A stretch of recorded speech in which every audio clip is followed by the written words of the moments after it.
Everyone, it is Jess here from the Scrappy Sisters, and thank you for joining me for a Kitaholic Kits design team layout. Now, the layout I am starting with today is actually a scrap lift by the fabulous Natalie D'Souza. Now, the reason why I was inspired to use this scrap lift is it was actually shared in just a Happy Scrappy Facebook group as I guess sort of a motivational challenge for you to just have a go at if you like. And I really loved it. I thought it was absolutely stunning. In fact, I had actually shared a very similar layout that didn't have a creator's watermark, so I wasn't sure who it was by, as a layout that I wanted to work on already. So once I saw this other one by Natalie D'Souza, I was like, yes, I am definitely going to get in there and give this a go. So I cheated a little bit and actually designed a cut file to create this layout, just so then I knew the circles would be perfect and I knew the stitching holes would be perfect, and it would certainly make life a lot easier.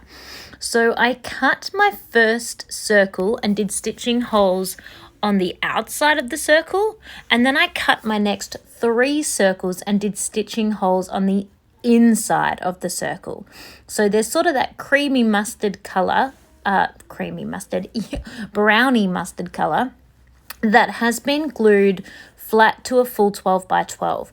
And that's the first pop of color that you can sort of see showing through that largest circle.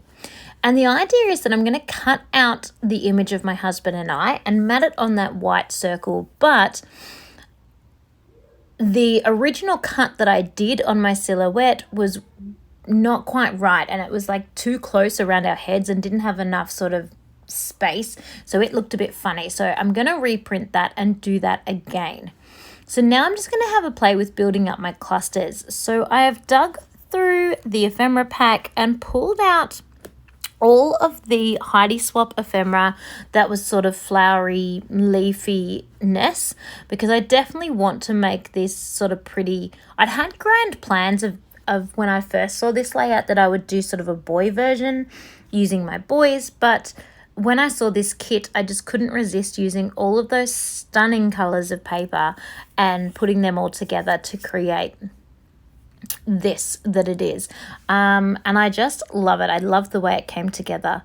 That little butterfly that I popped on, I did stamp using the stamp that came in the kit and the Heidi Swap inks that came in last month's kit. So if you remember me using the inks in last month's kit, that is the same pink there, which is the perfect color match for this kit as well, of course. So I was able to pull that in again. I was really unsure how I was going to stick down that large acetate floral piece, because as we know, any kind of glue that you put on the back of acetate will show up, and I wasn't sort of hiding any of that acetate underneath anything. So I ended up just doing a big dab of glue right in the very center of the flower where the most amount of sort of gold foiling was, just to kind of disguise the glue just a little. And it will get stuck down a little bit more by these pieces of foam and bits and bobs that I'm using to stick up the rest of the cluster.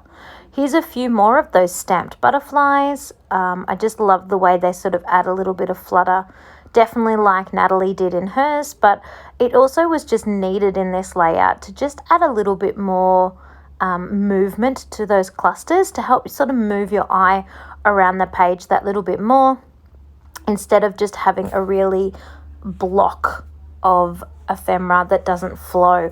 I feel like with a circle layout especially, I definitely want to have a little bit of flow and a little bit of movement happening on the page. I ended up pulling some old thickers from a past kit to go with this. This was a kit from maybe September last year. I don't even know, but quite a while back.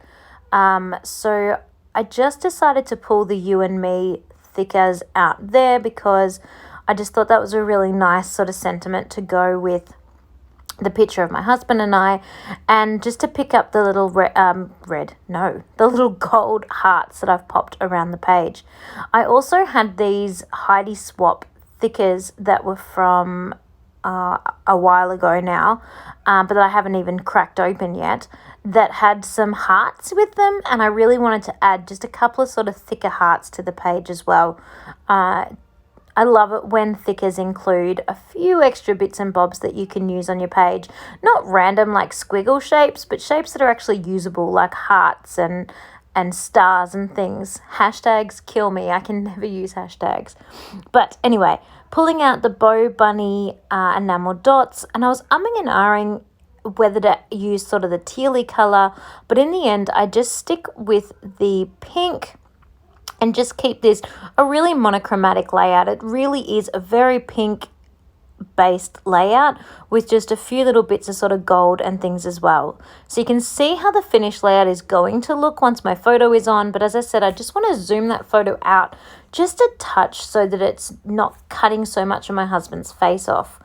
Adding on some gold splatters, and when we come to the close-up photos in just a second, it will be complete and I will actually have my photo on there. And I just think it's not a massive difference with the photo, but it's just enough that it's, not cutting off his chin or anything like that. And I really love the way that finished it off.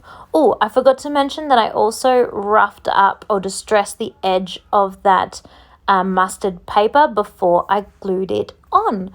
So thank you so much for watching. I hope you have enjoyed this process and I have inspired you to scrap this fantastic layout as well. Thank you, everyone.